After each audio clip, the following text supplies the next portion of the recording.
Welcome to Clarity Fund Podcast. This is episode 12, and I'm joined again by Dr. Kelly Burton. Hello. This is Dr. Owen Anderson, and we're looking at and been discussing mentoring young philosophers.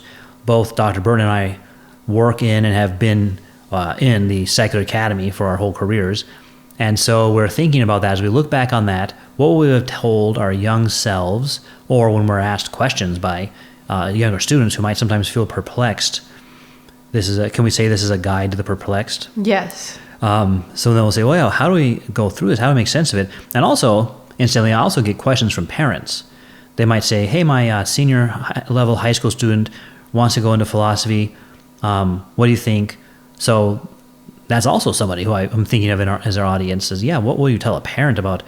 Because that must be kind of a low point. You kind of imagine my parents when they have to tell their friends who are bragging about their kids, well, what does your kid do? Oh, he's a philosopher. I'm not sure that's ever on a parent's list of what they'll brag about, right?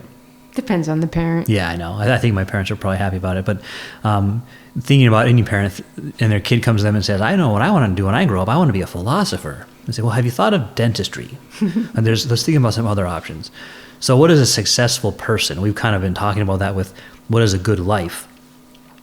And we've been looking at different features of philosophy. Philosophy as an area, philosophy as an attitude, philosophy as a method, philosophy as an application. And at the end of our previous episode, we got to philosophy as a system, where with philosophy you construct a coherent world and life view. You apply your assumptions into all areas of life.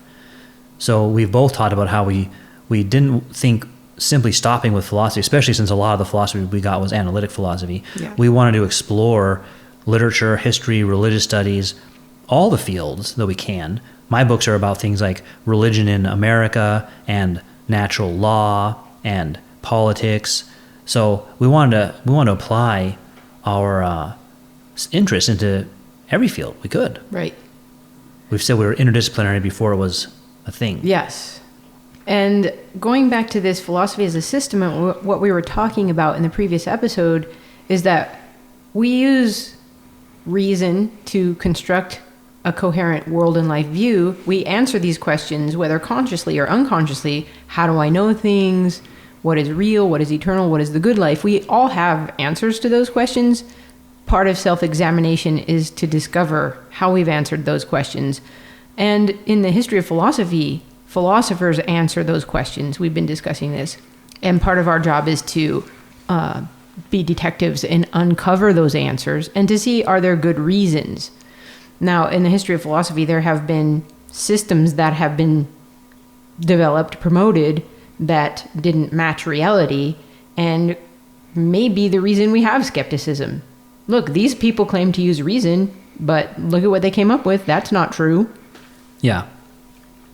And we can see how different philosophers were inclined towards some of the different features of philosophy we've taught about. So, for example, we've been talking a lot about Socrates, or maybe by implication Plato, and the unexamined life, the application. We've taught about Cicero and wisdom. We think about Kant. Maybe Kant was especially concerned about critical philosophy, the critique of pure reason, the critique of practical reason.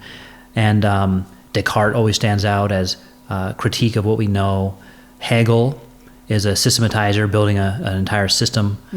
And so different philosophers may lean towards one or more of these. And then if you study just that philosopher, you might just be kind of just studying that area. But we've come to system last on purpose, because system presupposes, as you build a system, you're presupposing these other things. You're presupposing answers to basic questions. And you're presupposing a whole approach to knowledge. So although we've taught about the critical use of reason, some cases someone might begin just with the senses. Right. And think somehow that gets them to knowledge, and then they build a whole system on just the senses. Right. And then there's the rationalists who start with reason is how we get to truth, and then they construct a system that's very rationally coherent, but it doesn't actually match reality, so it's not actually true. And then they get in trouble later on down the line. I think this is what... Yeah, the rationalists, especially in making predictions about the empirical world just from reason. For example, the example is the number of planets. There can only be this number of planets because there are only that many platonic solids. And then discovering the next number, going from, no, there's not just 6 or 7 planets. So yeah, making those kinds of assertions, there must only be 7 planets because I like that number, it fits well with other things, that's rationalism. So you and I do talk about reason, and someone might think, oh, okay, they must be rationalists. Well, no, that's not what rationalism has meant. Rationalism means this other thing.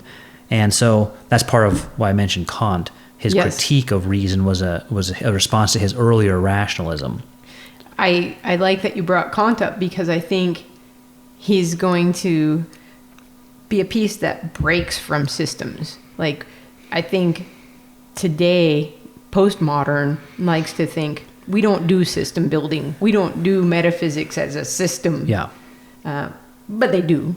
They just don't do it that's explicitly.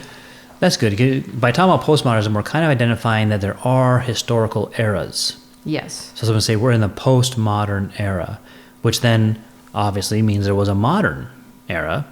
And we could talk about pre-modern, modern, postmodern, or maybe like early modern, modern, late modern. Yeah. But either way, we're saying there's something that holds this time together. And so perhaps for the modern, in my books, I date the modern from 1648, the end of the wars of religion, to 1945, the end of World War II. Yeah.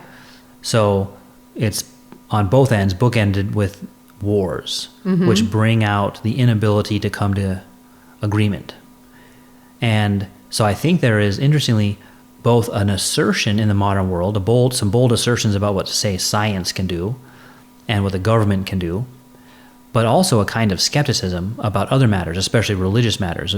We just have lots of different religions, and the government is constructed to keep those religions in peace with each other, but they don't ever actually come to have knowledge. Yeah, that's interesting. I'm wondering about system, and does a system broadly hold an era together? A system of philosophy hold an era together? Yeah, exactly. And it takes time for that system to come to expression and the inadequacies of that system to be exposed to everyone. And those are exposed through the process of being challenged. Yeah. So challenge comes up and you don't have a sufficient response to it, and that exposes that your presuppositions aren't accurate. And so then I said all that to get us to postmodernity. Yeah. So postmodernity sees that some of the bold knowledge claims of modernity failed, and pretty catastrophically, right? Yeah. World War II really is kind of one long war. World War I and World War II is one long war, and it's devastating. There's no doubt that that's a failure. Yeah. And so the postmodern world is saying something has to be done different. Yeah, I'm pretty sure it was Heidegger who said that all of Western philosophy leads to the Holocaust or something like that. Yeah, so the systems. Yeah, the systems failed. Yeah. And so in that way we can relate to the postmodern concern and say, yeah, we don't want to go that direction. But then postmodernism still has this skepticism in place. Right. And it may, instead of what it might think is that it's more authentic. And so it might say, well, modernism has skepticism but claim to know. We'll simply embrace that no one knows anything and the nihilism that comes with that, and instead focus on the particular. Yeah, so when you do that, you focus on the particular, you lose reality, really, because the particular is always changing and there's no universal. Yeah. So what is unchanging and knowable? Well, that's one of the reasons why some people say postmodernity is not its own era. Yeah. It's simply just still the outworking of the empiricism of the modern world. That's what I was going to ask you next. Is this really an era, or is this the shaking up of the end of that era? Yeah, what I called it in the Natural Moral Law book is it's the skeptical age between eras. Yeah. So it's kind of skepticism come to fruition, and we'll see, well, it ultimately leads to only particulars. And then, you're not able to get, what happens then is individual satisfaction is the highest good, and we kind of cooperate with each other as long as we help each other get to individual satisfaction, but we'll often come into friction. Right. Because your pursuit of individual satisfaction conflicts with my pursuit of individual satisfaction, and we're not getting to universal truths anymore. Right. It doesn't seem to be working very well, and it seems like we're going from individual satisfaction to collective. We're going to try that next. Yeah, well, and that's the hope, is maybe if the collective satisfaction is a kind of utilitarianism, right, all that matters is the most people that we can satisfy, and you'll hope you're in the most and not the few.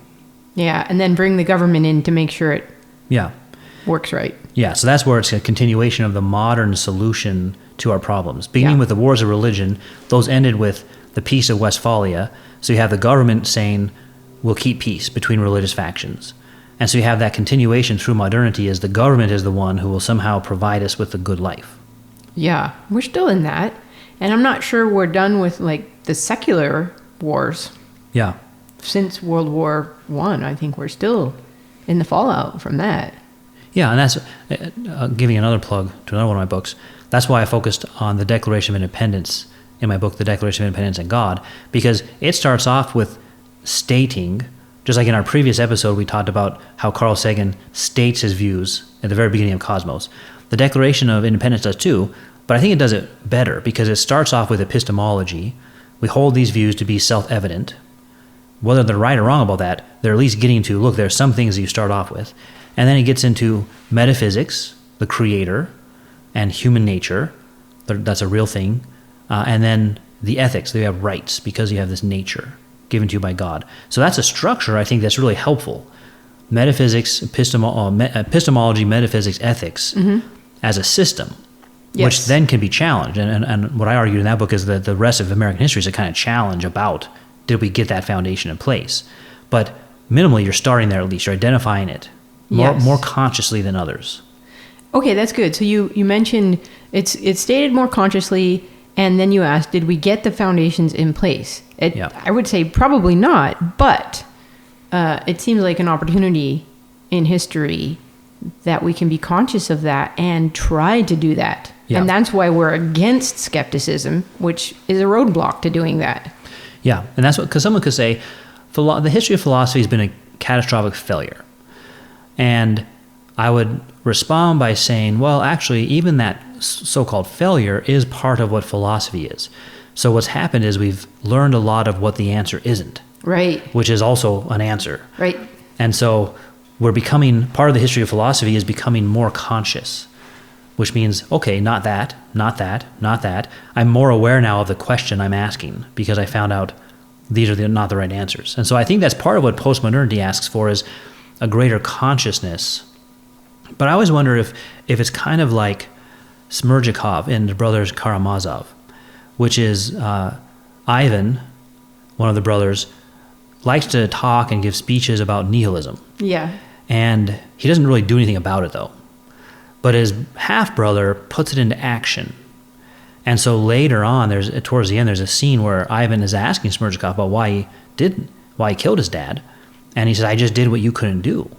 And so I wonder if that's kind of how it works. There's a progression of consistency where someone who likes to talk about nihilism but then still lives as if his life has meaning, and then someone else who says, you know what, if we're going to be consistent, we need to put it into practice and actually say there are only particular things. There is no universal meaning. Right. I agree with you, and I think this is funny because I remember we had an argument over who was more consistent, Hume or Nietzsche, and I think the example is just like that. Hume says these things but then goes and plays games with his friends, whereas Nietzsche's like, no, I'm going to live this way and see what happens. Yeah. And then he's like the granddaddy of postmodernism. Yeah, there's, I think, a direct line from Hume to Nietzsche to Foucault. Yeah. And and what they share in common is what I think we call radical empiricism. Yes. To distinguish it from Lockean empiricism. Yes. So there are only individual experiences, is what Hume says. Even my own mind is just these individual experiences. I don't see a mind when I look inside. I just see experiences. And so then, you have that family resemblance down through Nietzsche and down to Foucault of, well, let's be consistent then and put that into practice. Now, let me ask you, do you think that is coming to an end? Is it played out, or can we drive it a little bit harder? Well, played out in terms of collective life, played out in terms of individual life, is part we'll have to look at and see, right? How much meaninglessness can an individual deal with? How much can a collective group deal with? How many different ways are there to deceive ourselves and distract ourselves? That's a well-known book, right? Driven to Distraction. Right, yeah. or amusing ourselves to death. Yes. Was the one I was thinking of. That's a good question. Like, how far can we go? How long would the postmodern in-between age last? But I wouldn't think I would think there's a kind of some historical patterns you can look at. You can see people turn away from it. Yeah. So I wonder if there's a, let's see, this is the 4th generation after World War II, right? I think so. So it's kind of played out, boomers down to Z, playing out these assumptions into people's lives. And the implication is going to be that people say, no, I want a meaningful life. Yes. So we are doing this in the context of giving advice to young people. I imagine we're speaking to the next generation. And I think we're doing this because we don't want to continue on this trajectory. The system that we see undergirding, let's say, the West, it's going to be played out. It's going to lead to meaninglessness. So we're doing this in order to maybe point in a different direction. That's what Clarity Fund is about, right? Yeah, that's right. That's what we're working on. And that gets us to maybe instantly use another example from Brothers Karamazov, because the other brothers see what Smerdyakov did and turn away from it. They see, well, if that's the outcome of Ivan's nihilism, then I'm not going down that road. And they look elsewhere. Now, I don't think Dostoevsky is providing a philosophical answer then. Right. He's giving you a literary answer. So if you push that too hard, you'll say, oh, he didn't come out far enough. But I'm just using it as a literary example to say, you'll see that's not enough. I'm not going to be able to live that way. Yeah. There's a kind of that's why he's an existentialist. It's existentially impossible to live that way. And then we could also give ontological arguments about the nature of being. It also can't be that way, or logical arguments about the nature of thought. So nihilism is unacceptable. So what we might think about as we conclude this episode is why some things must be clear. Yes. I think we're proposing that's the answer to postmodern and modern skepticism. Agree. Yes. And what we've said is some things are clear. The opposite, the contradiction of that is nothing is clear. And we're not saying all things are clear. Right. Some things are clear, and specifically basic things are clear, because if basic things aren't clear, then the more complex things that use the basic things aren't clear either. Yeah. So if anything's clear, it's the basics. And the basic things are about God and man and good and evil. So you'll see that come up a lot in Clarity Fund material for that reason. That's where we begin. And the opposite is to say nothing about God and man and good and evil is clear to reason at all. Now, interestingly, I guess someone could be saying it's clear, but not to reason. It's clear some other way. But usually the ones I encounter are saying it's not clear to reason. They end up just rejecting reason. Right. That's where you have to start, right? And clear in some other way. I'd like to see what that might mean. Oh, but if we ask what does that mean, we're still using reason. Yeah. You'd be distinguishing it from what it isn't. Yeah. And using the law of identity. So, it's not possible to avoid that. And we've covered that in other places. But, starting off with some things are clear. And that's the model. I think that's what the Declaration of Independence is doing. Yes. Now, they might be mistaken about this thing self-evident brings up problems. But they're starting off with this idea that, look, here's some clear things. And all the rest of what we're going to argue is built on that. Okay, so let's bring this back to philosophy as a system. What we're proposing, I guess, is that there's an alternative system. We start by saying some things are clear to reason, that's the epistemology, and the things that are clear about God and man and good and evil, and those are the system. So when we start fleshing that out, we're building an alternative system, and we're saying, here it is, and here's our arguments. We're going to use this method of critically analyzing basic beliefs, ruling out others, to land here, and that's also part of that history of philosophy. But at least we know what doesn't accord with reality. And so we have challenges, responses, and now here's where we are in history, and this is our response to the challenges. Yeah. Clarity. Yeah, and we're coming up. I think we're coming up to the current challenge, which is a challenge about knowledge, and that's why we've said any answer, even though it might sound like it's still a religious answer. It's reformed and it's epistemology, so it must be the answer. But any answer that ends up trying to define knowledge in the same way the skeptic is doing so isn't going to provide us with the answer to this challenge. It's just accepting the challenge. It's just accepting the outcome, which is we don't really know. And so I think you and I have both done work on that and wanted to avoid saying we can have knowledge we can know God in the same way the materialist knows other minds. And we're saying, no, we could actually know God because the alternative is impossible. Yes. And that's one thing that's a little bit different. I know what you mean when you say corresponds to reality, but I also, sometimes empiricists hear that one way, and they'll say, yeah, we have to run a lot of tests and see if our theory matches reality. Yeah. And so we want to clarify, well, the first place it corresponds is if you're saying something is when it isn't, then that's not possible. Right. So if you're saying what's eternal also had a beginning, then this is a contradiction. Yes. And can't be real, can't correspond to reality. So simply beginning with that, and I think that's where we'll see answers to what is eternal. We don't need to run tests, like get in the Starship Enterprise and fly around the universe looking for God, and then say, oh, I didn't find him, so there is no God. No, we're just asking, could something which is not self-maintaining, matter, have always been there? Right.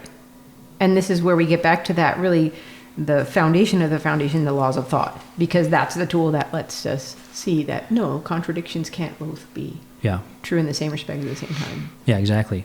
So learning to use reason as we critically think about basic questions is going to be the answer to the challenges of our age. Yes. That's what we're proposing. And starting off with that fixed point, we don't want skepticism and we don't want fideism. And these two kind of form a antinomy, because the skeptic will say, look, I don't want to blindly believe things, and you can relate to that. But the fideist will say, you got to believe something, and you can relate to that. And so they go back and forth. And we're proposing a break of the stalemate by bringing in another option, which is that it's clear. And here's why I think that's an uncomfortable option. If it's clear and I haven't seen it, I have to confess that. Yes. And what the skeptic and the fideist both do is they're able to save face by saying, I don't know and you don't know. No one knows. And then they argue about what to do about no one knowing. The fideist saying believe and the skeptic saying don't believe. And what we're proposing could be more uncomfortable. Yes. Here I am, an adult, and I still remember the first philosophy class I had, the very first question. So we're all young adults, we're all in college, and we're all asked, what is good? And none of us knew. And it wasn't just for me a point of interest, like, oh, I don't know the capital of North Dakota. I'd like to find that out. I don't know the good. I want to find that out. It was convicting because, well, we're young adults. Why don't we know these things? And so I think that's part of what comes with this, is that we're going to have to confess I haven't been seeking. Yes. I had that moment when I discovered you can know by reason. And it was very easy to see that. And it was a conviction. I should have known that all along. It was so right in my face, right before me, clear. And so I think that's where humility comes in, an attitude of being willing to recognize where you're wrong and repent, change your way. Yeah, I was recently told holding to reason is the height of arrogance. But I'm seeing it as just the actual opposite of that. Precisely because of my condition of not seeking, I have to humble myself and affirm reason and the authority of reason over me. You're right. I tell my students, when I saw the authority of reason, when I saw that it can't be questioned without using it, and I wanted to question everything, I couldn't question reason. I had to submit to reason. And that was the first time I submitted to authority. Yeah. So it's actually the opposite. I mean, the other view, which says reason is the height of arrogance, is itself arrogant, because what you're saying is my mind is above even reason. Right. So it's just interesting what happens when we start to how twisted things get when we're not seeking. But yeah, so I think what we're proposing is more than just, hey, we have some nice information to teach some younger kids. But what we're saying is really philosophy begins that we should have been seeking and we weren't seeking. And then that involves, being able to humble yourself. We do see that in Socrates to some extent, where he realizes I don't know. But I'm not sure even he goes far enough. I think maybe that what we talked about in a previous episode gets closer, which is the fear of the Lord is the beginning of wisdom. Yeah. And there's this realization, the fear of the Lord, this realization of, I didn't know what I should have known. I have to confess that about myself. And that's where I begin. Yes. Going back to Socrates for a moment, it seems like one of the things he didn't have that we have the benefit of is friends that can ask you questions that could help you seek. And you need a community to do that. You need others to say, hey, you claim to know, but do you really? Yeah, you can't go off and do this by yourself. Right. And so I think that's right. And I think there's a need for self-examination, but also putting yourself in the place to be examined by others. Exactly. And I think that's another reason we're doing this is because we're like two people in Phoenix. We have presented a bunch of challenges, but it's daunting. We need other people to sign on. Yeah. We need people to help us. Yeah, it's a team effort, and there's a growth to be had, and it's kind of an exponential growth, right? The more people help, it grows not just by adding, but by exponential growth. So we're continuing our series, and let's both mention our YouTube pages because we have a lot of videos available. What is your YouTube page? My YouTube page is just my name, Kelly Fitzsimmons Burton, and I have a few different playlists. One's called Thinking, one's called Public Philosophy, and the other's Retrieving Reason. And my YouTube page is Renewal Philosophy, and I have playlists, for example, Hiking with Anderson, Questions for a Philosopher, Reading with Anderson, and I'm doing some playlists on some of my books. So I do have my Amazon author page there, and I'm doing some playlists on the natural moral law and on reason and faith at early Princeton, and also on the book Philosophical Foundation, Critical Analysis of Basic Belief by Dr. Surendra Gangadine. So we have these resources available, and we're going to continue these podcast series on mentoring young philosophers. Thanks again for joining me, Dr. Burton. Thank you. And we'll see you all next time. Take care.